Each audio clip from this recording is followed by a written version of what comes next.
Okay so इस video में मैं हेक्साडेसिमल को ज़्यादा डिटेल में एक्सप्लेन नहीं करूँगा। मैं मान के चल रहा हूँ कि आपको बेसिक पता है और मैं सिर्फ ये बताऊँगा कि नॉर्मल नंबर को हम हेक्साडेसिमल में कन्वर्ट कैसे करते हैं। ठीक है, तो सबसे पहले ये बात ध्यान में रखिए कि 16 का टेबल हमारे लिए बहुत इम्पॉर्टेंट है जब हम डेसिमल को हेक्साडेसिमल में कन्वर्ट कर रहे हैं। ठीक है, तो सबसे पहला नंबर ले लेते हैं 347। तो हम क्या करेंगे, यहाँ पे एक इस तरीके से लाइन खींच देते हैं, 347 लिख देते हैं, एक लाइन ऐसे खींच देते हैं और ऐसे करके एक टेबल बनाते हैं। ठीक है, और इसे डिवाइड करते हैं 16 से। ठीक है, 16 से हम यहाँ पे डिवाइड कर लेते हैं साइड में, तो 16 से हम डिवाइड करेंगे। 16 2 टाइम्स जो है वो 32 होता है, तो बचेगा हमारा 2 और ये 7 हम उतार लेंगे और 16 1 टाइम्स 16 होता है, 16 2 टाइम्स 32 हो जाएगा, तो हम एक ही बार लेंगे खाली, तो यहाँ आएगा 1, यहाँ आएगा 1। ठीक है, तो देखिए अभी तक हमने क्या किया, हमने एक टेबल बनाया जिसमें 347 रखा, यहाँ पे हमने लेफ़्ट साइड में 16 को रख दिया, फिर हमने 16 से यही नंबर डिवाइड कर दिया। ठीक है, अब रिमाइंडर हमारा आया है 11 और आंसर हमारा 21 आया है। ठीक है, तो हम क्या करेंगे, ये बीच में हम आंसर लिखेंगे और राइट साइड में हम क्या लिखेंगे, रिमाइंडर लिखेंगे। अब हेक्साडेसिमल में ये रिमाइंडर किसके बराबर होता है, ये जो हमारा रिमाइंडर आया है ये b के बराबर होता है। ठीक है, अब हम ये देखेंगे कि ये जो हमारा नंबर है जो सेंटर में हमने लिखा है ये 16 से छोटा है कि बड़ा है, तो सीधी सी बात है 16 से बड़ा है। ठीक है, तो एक बार फिर से डिवाइड करेंगे, मैं यहाँ पे कर लेता हूँ, वैसे डिवाइड करने की ज़रूरत नहीं है लेकिन फिर भी मैं कर लेता हूँ क्योंकि एक ही बार में चला जाएगा ये, मतलब हम यहाँ पे डेसिमल यूज़ नहीं करते। कहने का मतलब ये है मेरा कि जब हम डिवाइड करते हैं तो हम वो पॉइंट वाला नंबर प्रेफर नहीं करते हैं, क्योंकि हमें यहाँ पे हमारा जो ऑब्जेक्टिव है वो हेक्सा वैल्यू निकालना है। ठीक है, तो डिवाइड में हम क्या करते हैं, रिमाइंडर छोड़ देते हैं, 15 या 14 कुछ भी रिमाइंडर आया है तो हम छोड़ देते हैं, ये एक बार जाएगा, हम यहाँ से कैरी लेंगे और ये हो जाएगा 11 में से 6 गया, 5 बचेगा। ठीक है, तो 16 5 नहीं एक्चुअली 1 हमारा सेंटर में आएगा, 5 हमारा इधर जाएगा।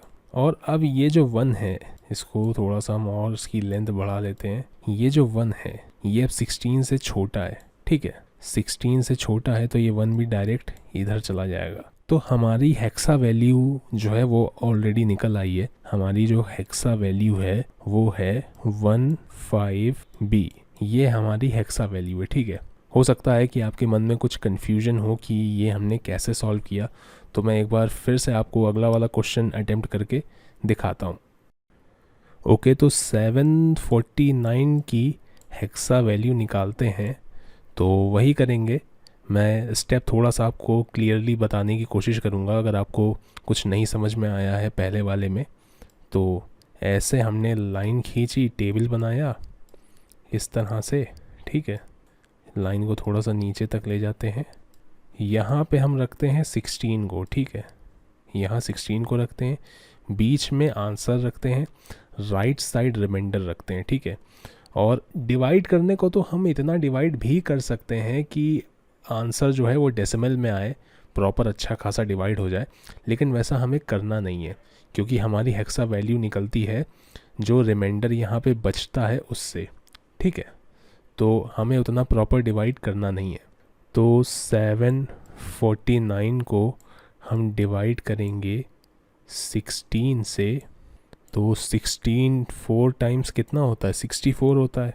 16 4 टाइम्स 64, ये हमको देगा रिमाइंडर में 10, और फिर हम 9 को उतार लेंगे, और 16 7 टाइम्स 112 होता है, तो 16 6 टाइम्स होगा 96, तो 96 को उतार लेते हैं, फिर से माइनस करते हैं, 9 में से 6 माइनस करेंगे 3 आएगा और यहाँ पे 1 आएगा। ठीक है, तो ये 13 हमारा रिमाइंडर आ गया। अब हम डेसिमल लगा के, पॉइंट लगा के और ज़्यादा डिवाइड नहीं करेंगे। ये जो 13 है इसको हम यहाँ पे क्या करेंगे, लिख देंगे, ये हमने 13 लिख दिया।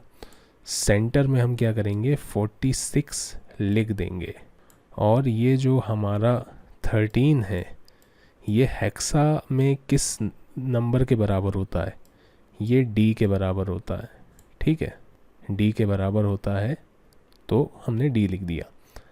अब हम डिवाइड करेंगे 46 को, तो ज़रा 46 को भी डिवाइड कर लेते हैं 16 से, तो 2 टाइम्स लिखते हैं 32, और यहाँ पे हमारा बचेगा 4, यहाँ बचेगा 1। तो अब ये क्योंकि 14 है, ये अगर 16 होता, हमारा रिमाइंडर अगर 16 बचता, तो हम 16 1 टाइम 16 करके फिर से इसको डिवाइड कर लेते, लेकिन क्योंकि ये 16 से छोटा है, तो हम क्या करेंगे, हम यहाँ पे 14 को लिख देंगे, एक लाइन और खींच लेते हैं ऐसे करके, 14 को लिख लेंगे। आंसर 2 आया है, तो ये आंसर सेंटर में जाएगा, 16 हमारा जाएगा ये लेफ़्ट साइड। ये 14 किसके बराबर होता है, ये 14 बराबर होता है ई के बराबर होता है। अब ये जो आंसर है हमारा, क्या ये 16 से छोटा है या बड़ा है, तो इसका आंसर है भाई ये तो छोटा है और बहुत ज़्यादा ही छोटा है। तो जब हमारा ये बीच वाला जो आंसर आता है, ये जब 16 से छोटा हो जाए, तो हम डायरेक्ट इसको यहाँ पे लिख देंगे, तो हमारी हेक्सा वैल्यू निकल के आ गई। कैसे निकल के आई, पहले 2 लिखेंगे, मतलब नीचे से ऊपर जाएंगे, इस तरह से जाएंगे, पहले ये वैल्यू लिखेंगे, फिर ये वैल्यू, फिर ये वैल्यू, तो 2ED हमारी जो है वैल्यू निकल के आ गई।